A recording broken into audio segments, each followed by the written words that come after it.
2025 में एक 80 साल का छोटा लड़का घर से भाग गया और रात 2 बजे अकेले फिसल पट्टी के सबसे ऊपर वाले हिस्से में चढ़ गया। फिर पाइप के रास्ते हजारों मीटर गहरी वाटर स्लाइड में फिसल गया। उसे लगा कि परिवार वाले उसे कभी नहीं ढूंढ पाएंगे, लेकिन उसे अंदाजा नहीं था कि उसका यह कदम कितना खतरनाक है। जल्दी ही पाइप बहुत संकरा होने के कारण उसके 8000 किलो के शरीर का आकार फिसल पट्टी में फंस गया, जिससे वह हिल भी नहीं सका। इससे लड़का इतना डर गया कि उसकी डायपर गीली हो गई और वह जोर जोर से मदद के लिए चिल्लाने लगा। कर्मचारियों ने आवाज सुनी तो तुरंत बचाव दल को फोन किया। बचाव कर्मी तेजी से पहुंचे और बचाव कार्य शुरू किया। 49 दिनों की कड़ी मेहनत के बाद आखिरकार बचाव कर्मी फिसल पट्टी को लड़के के जिस स्थान पर वह फंसा था वहां तक आखिरकार पहुंच गए। लेकिन किस्मत से लड़का जीशी घुटन के कारण मर गया। उसके मरने के बाद उसकी पत्नी ने उसकी एक उंगली काट ली। यह सब सिर्फ उसके फिंगरप्रिंट वाले मोबाइल को अनलॉक कर उसके 2 रुपए की भारी रकम ट्रांसफर करने के लिए किया गया। उस मूर्ख औरत को लगा कि वह इससे मोबाइल अनलॉक कर सकती है, लेकिन असल में स्मार्टफोन के सेंसर मानव शरीर की प्राकृतिक विद्युत धारा जांचते हैं और जब कोई व्यक्ति मर जाता है तो ये धारा बंद हो जाती है। इसके बाद उस औरत ने चेहरे से मोबाइल अनलॉक करने की भी कोशिश की। इस समय मोबाइल का सेंसर शरीर की हल्की हरकत पकड़ता है ताकि यह सुनिश्चित हो सके कि सामने कोई जीवित इंसान है। जब मोबाइल को पता चलता है कि वह व्यक्ति मर चुका है तो उस औरत को उस आदमी के 2 रुपए की भारी रकम भी नहीं मिलती। एक आदमी ने पुलिस नीलामी में सेकंड हैंड कार खरीदी, लेकिन उसे नहीं पता था कि यह कार पहले एक खतरनाक माफिया संगठन के पास थी। जब वह कार साफ कर रहा था, कपड़ा गलती से पेंट पर लग गया, जिससे नीचे से सुनहरा रंग झलकने लगा। हैरान रह गया, फिर और पेंट खुरच गया और तब उसे एहसास हुआ कि पूरी कार शुद्ध सोने से बनी है। बस फर्क था कि इसे काले रंग का पेंट से ढक दिया गया था। उत्साहित हुआ, इस कार को बेचकर भारी रकम कमा ली और करोड़पति बन गया। 1878 में एक अमेरिकी किसान की फसल को एक अंग्रेजी सुअर ने खा लिया, जिससे नाराज होकर किसान ने सुअर को मार डाला। सुअर के मालिक ने मुआवजे की मांग की, लेकिन किसान ने मना कर दिया। ब्रिटिश अधिकारियों ने उसे गिरफ्तार करने की धमकी दी। इस तरह यह बात अंतरराष्ट्रीय विवाद में बदल गई और 500 अमेरिकी सैनिक और 2000 ब्रिटिश नौसेना ने सुअर के लिए युद्ध की तैयारी कर ली।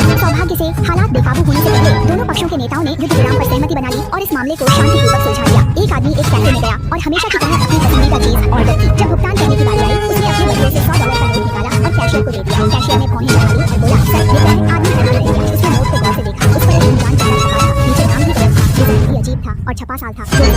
उसका बेटा उसने बटुआ के साथ जाना। उसके बटुए में हर नोट की हालत एक जैसी थी। सभी नोट अपने भविष्य से थे जो अभी अस्तित्व में नहीं है। कैशियर ने मैनेजर को बुलाया। आदमी घबरा गया, बटुआ उठाया और भाग गया। इसी दौरान उसने एक और बात पर ध्यान दिया। सड़क के साइन बोर्ड बदल गए थे, आसपास का नजारा भी अजीब लग रहा था। तभी उसके मोबाइल पर घंटी बजी। स्क्रीन पर अनजान नंबर देखा। फिर एक मैसेज आया, तुम्हें वो पैसे वापस नहीं लाने चाहिए थे।